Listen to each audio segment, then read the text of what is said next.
So we're here in Times Square, New York City, and you can see why this is the best of the best. 50 million visitors annually come here to visit this wonderful city. And why would you want to go anywhere else? So we're here to visit the best chefs in the world right here in New York City on Chef's Duet.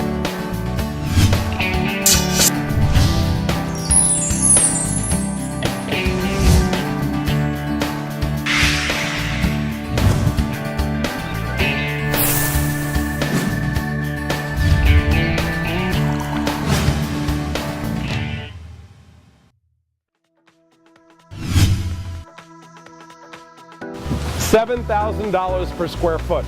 Yeah. I'll take a closet. Yeah, I'll take For that address, I would sleep standing up. Over on the right, the Hearst Tower, the building with the triangles. Yeah. William Randolph Hearst started building, got up 6 floors, the stock market crashed in 1929. It has to be the most ornate facade in all of Manhattan. So beautiful. They get one sandwich for one person, not realizing that Carnegie sandwiches are so tall, a snake cannot unlock its jaw wide enough to bite down on it. Right. It is one sandwich for 2 people, maybe 3 people. Your cheesecake you share with no one. Wait a minute, so is it safe to say that you've eaten there? Oh, yes.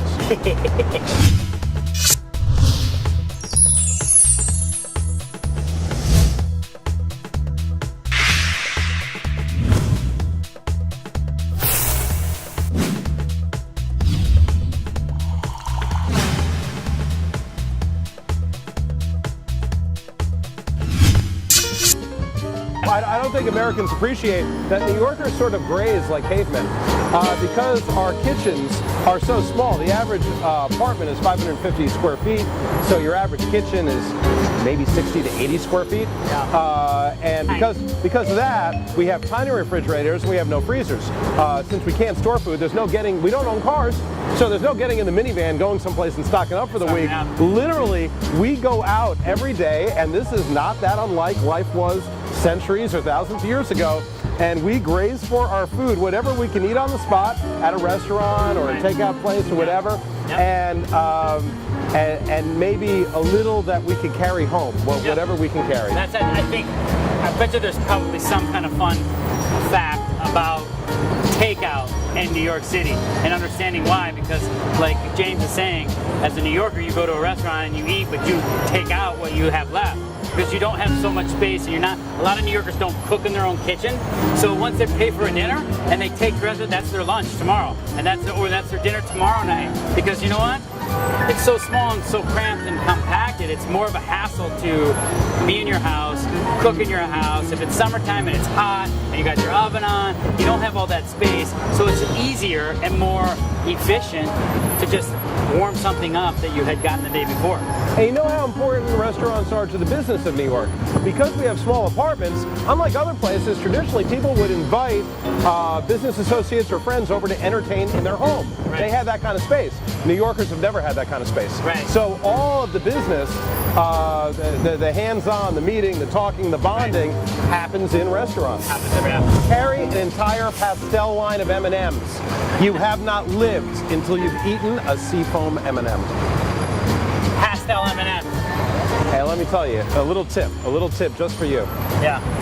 Thursday night, 11:30, they throw out all the old M&Ms. Oh, really? Sweetest smelling garbage truck you've ever seen.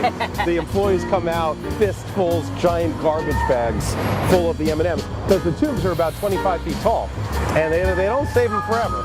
They empty them out into the bags and then carry them out and throw them away. Really? That's crazy. I didn't know that. Well, there's a shelf life to M&Ms. Yeah, there's a shelf life. I learned a shelf life to M&Ms. Who would have thought? Look at this, only in New York. Okay, hey, I'm in a bikini. Okay, here you see the tourists lining up for the half-price tickets that are frequently 30% off. Wait, yeah. Straight in front of you, on top of the Toshiba sign, is a big ball, the number 2013. That building is One Times Square, the former headquarters of the New York Times newspaper. Yep. Times Square gets its name from that newspaper. That is where we dropped the ball on New Year's Eve. You see those trees way back there?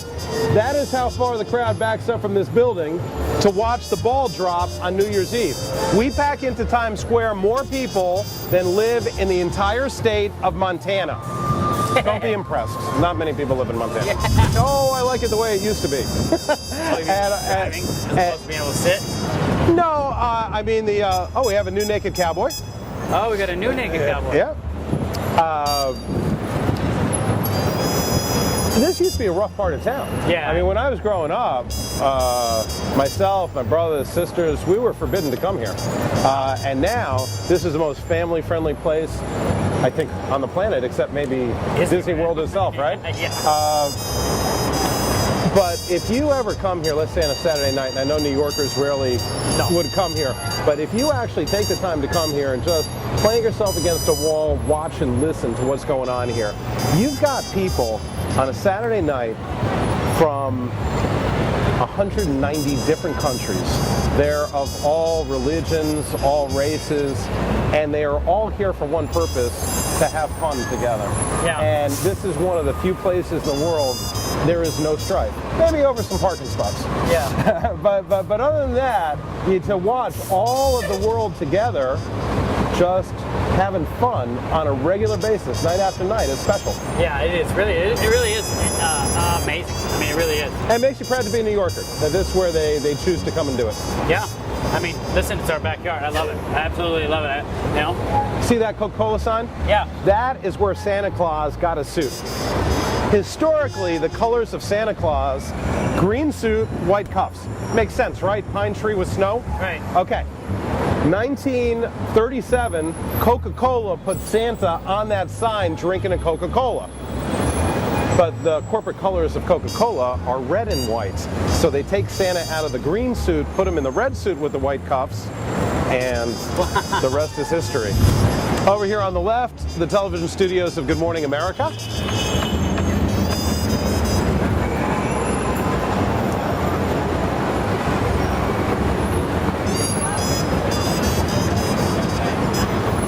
The NASDAQ Stock Exchange, all computerized. Yeah. The old New York Times building is down here on the right. And what makes it an interesting story, you know who's moving in? Who's getting the name on that building? Yahoo. The story of old media and new media. What is more symbolic than Yahoo is taking over the New York Times building? See, that's great. The Disney Corporation has rebuilt 42nd Street for your tourist pleasures. It's got everything. The largest McDonald's in the world. Yeah. Well, briefly, London built a bigger one, but it was just for the Olympics. Now, once again, 3 floors here. I've had some people from Oklahoma tell me there's one of larger square footage in a truck stop somewhere in Oklahoma, but I think what they're talking about is volume of business. Now, isn't there a McDonald's where you can get served? Or is that a myth? I've never heard of one, but there is a McDonald's down on Broadway near the World Trade Center where they have a man playing the piano for you while you dine. Okay, if you're in town with family, like you've got, let's say you're from the Midwest, and you've got grandma and grandpa, but then you got the picky kids with you too, and you just don't want to take any chances. This is like your safety, where everyone's going to come out happy. You go to Carmine's. It's family style. There's nothing on the menu that people aren't going to do other than enjoy. So, you think you saw a bit of Midtown Manhattan? You had some fun today? I tell you what, I think we had a great time. I want to thank you so much for allowing us to come. You're very welcome. You know, it was very informative. It was exciting. It was new. I saw some things that I knew. I saw a tremendous amount of things that I didn't know, and now I know. And I'm excited to share with all my friends and family. And I will bring your family back. We'll take you out to Brooklyn. Show you a whole new borough. Oh, that's a great. And you know we have a new Bronx store this year. I did. We're going up to Yankee Stadium. Wow, I opened Yankee Stadium. Really? Yeah, and my wife paid for the new Yankee Stadium. I opened that. So, yeah, it was a good place. Yeah. So yeah, great, awesome.